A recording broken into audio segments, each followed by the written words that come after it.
มื่อนี้นะโมพิงมีแนวจะมาบอกอันนี้เป็นโมพิงเนาะจะเป็นแผลเซลล์สั้นเด็กเนาะ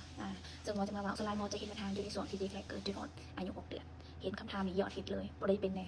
ใครเป็นแล้วก็ต้องเบิ่งคลิปนี้ให้จบ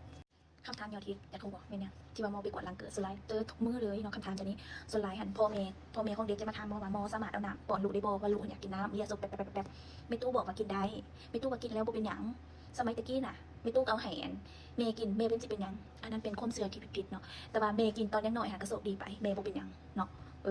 อันนี้ความเชื่อที่ผิดอันนี้หมออยากบอกเนาะบางครั้งนะลูกเฮาอาจจะประสบดีคือเฮาตอนที่ว่าเฮายังน้อยไม่ตู้เอาน้ำให้กินหรือว่าป้อนน้ำเนาะ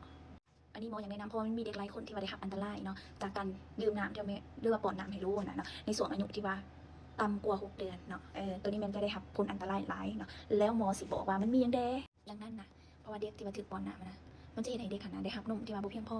เนาะ2แล้วก็เด็กขนาดไขลังเขาเจ้ามันยังเห็ดเบียกบ่ได้ดีเนาะมันยังบ่สามารถขับน้ำออกได้เนาะ